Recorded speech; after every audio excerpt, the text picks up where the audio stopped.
இன்றைக்கி நம்ம MR learning Tamil சேனலில் வந்து இந்திய அரசியலமைப்பு இதில் இந்திய அரசியலமைப்பில் இருக்கிற இம்பார்ட்டண்டான கொஸ்டின் எல்லாமே வந்து இந்த வீடியோவில் நம்ம பார்க்கலாம். அதுக்கு முன்னாடி நீங்கள் என்னோட சேனலை ஃபஸ்ட் டைம் பார்க்குறீங்கன்னா சப்ஸ்கிரைப் பண்ணிட்டு பக்கத்தில் இருக்க பெல் ஐக்கானை ப்ரெஸ் பண்ணி வச்சுக்கோங்க. டெய்லி வந்து நம்ம டிஎன்பிஎஸ்சி வீடியோஸ் வந்து உங்களுக்கு வரும். இப்போ ஃபர்ஸ்ட் கொஸ்டின் பாருங்க, இந்திய அரசியலமைப்பு நடைமுறைக்கு வந்த நாள் எதுன்னு கேட்குறாங்க. இந்திய அரசியலமைப்பு நடைமுறைக்கு வந்த நாள் எது அப்படின்னா வந்து 1950 ஜனவரி 26.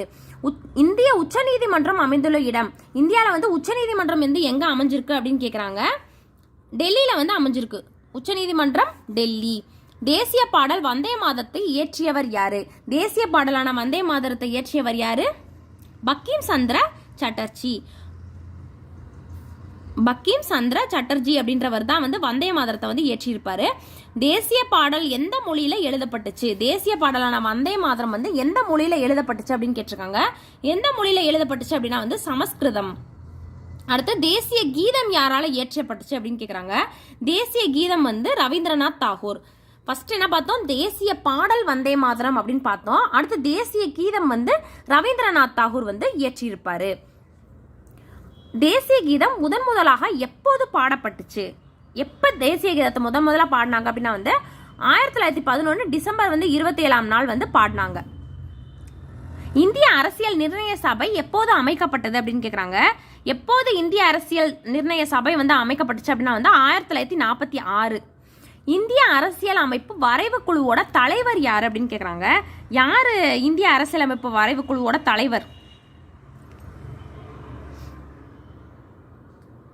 யாரு அப்படின்னா வந்து அம்பேத்கர். இந்திய அரசியல் நிர்ணய சபையின் முதல் கூட்டம் யார் தலைமையில் நடைபெற்றது? யாரோட தலைமையில் நடைபெற்றுச்சு அப்படின்னா வந்து சச்சிதானந்த சின்ஹாவோட தலைமையில தான் வந்து முதல் அரசியலமைப்பு நிர்ணய சபையோட குழு வந்து நடைபெற்றுச்சு. பூரண சுயராஜ்ய தீர்மானம் எப்போது நிறைவேற்றப்பட்டுச்சு? பூரண சுயராஜ்ய தீர்மானம் எப்போது நிறைவேற்றப்பட்டது அப்படின்னா வந்து 1929. பாராளுமன்றம் முறையில் அரசியல் நிர்வாக குழுவுக்கு முழு பொறுப்புடையது எது அப்படின்னு கேட்குறாங்க. சட்டமன்றம் தான் வந்து முழு பொறுப்புடையது. ஐநா சபையின் தலைமையகம் எங்க இருக்கு? ஐநா சபையோட தலைமையகம் அமைந்துள்ள இடம் நியூயார்க். ஐநா சபை எப்போது தொடங்கப்பட்டது? ஐநா சபை எப்போது தொடங்கப்பட்டது அப்படின்னா வந்து 1945ஆம் ஆண்டு. ஐக்கிய நாடுகள் என்ற வார்த்தையை உருவாக்கியவர் யாரு? வார்த்தையை உருவாக்கியவர் வந்து பிராங்க்லின் டி ரூஸ்வெல்ட் அப்படின்றவர் தான் வந்து ஐக்கிய நாடுகள் அப்படின்ற வார்த்தையை வந்து உருவாக்குனாரு. ஐக்கிய நாடுகள் சபையில வந்து எந்த உறுப்பை மனித இன பாராளுமன்றம் எனப்படுகிறது? ஐநா சபையில எந்த உறுப்பு வந்து மனித இன பாராளுமன்றம் என்று அழைக்கப்படுகிறது அப்படின்னு கேட்குறாங்க. எந்த உறுப்பு அந்த மாதிரி அழைப்பாங்க அப்படின்னா வந்து பொதுப்பேரவையை தான் வந்து மனித இன பாராளுமன்றம் அப்படின்னு வந்து ஐநா சபையில வந்து ஒரு பிரிவை வந்து அழைப்பாங்க. ஐநா சபையில் எந்த நாடு விட்டோ அதிகாரத்தை பெற்றுள்ளது? விட்டோ அதிகாரத்தை வந்து எத்தனை நாடுகள் வந்து ஐநா சபையில வந்து பெற்றிருக்கு அப்படின்னு கேட்குறாங்க. எத்தனை நாடுகள் அப்படின்னா வந்து 5 நாடுகள் வந்து பெற்றிருக்கு. இந்திய அரசியலமைப்பு எந்த சரத்து வந்து குழந்தைகள் வந்து ஆரோக்கியமான வளர்ச்சிக்கு வாய்ப்பளிக்கிறது அப்படின்னு கேட்குறாங்க. எந்த சரத்து அடிப்படையில் வந்து குழந்தைகள் வந்து ஆரோக்கியமாக வளர்றாங்க அப்படின்னா வந்து சரத் 39F படி தான் வந்து இது வந்து நடக்குது. அடுத்தது இந்திய அரசு கல்வி உரிமை சட்டத்தினை நடைமுறைப்படுத்திய நாள். எந்த நாள் அன்னைக்கு வந்து கல்வி உரிமை சட்டத்தை நடைமுறைப்படுத்துச்சு அப்படின்னா வந்து 2010 ஏப்ரல் 1. அடுத்த கொஸ்டின், இளம் குற்றவாளிகள் நீதி சட்டம் எப்போது திருத்தி அமைக்கப்பட்டது அப்படின்னு கேட்குறாங்க.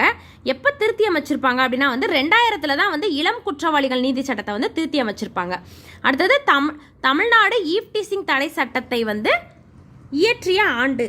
தமிழ்நாடு அரசு ஈவ் டீசிங் சட்டத்தை வந்து எந்த ஆண்டு இயற்றுச்சு அப்படின்னு கேட்குறாங்க. எந்த ஆண்டு அப்படின்னா வந்து 1997. குழந்தைகள் தினம் என்று அழைக்கப்படுவது வந்து நவம்பர் 14. பெண்களை கட்டாய வேலைக்கு உட்படுத்துவதை தடை செய்யும் சட்டம் வந்து எது அப்படின்னு கேட்குறாங்க. பெண்களை வந்து கட்டாய வேலைக்கு வந்து தடை செய்கிற சட்டம் எது அப்படின்னா வந்து சரத்து 23 தான் வந்து அதை தடை செய்யுது. இந்தியாவில் அங்கீகரிக்கப்பட்ட மொழிகளின் எண்ணிக்கை எத்தனை? இந்தியாவில் வந்து எத்தனை மொழிகளை வந்து அங்கீகரிக்கிறாங்க அப்படின்னு கேட்குறாங்க. எத்தனை மொழிகள் அப்படின்னா வந்து 22 மொழிகள் தான் வந்து அங்கீகரிக்கப்பட்ட மொழிகள்.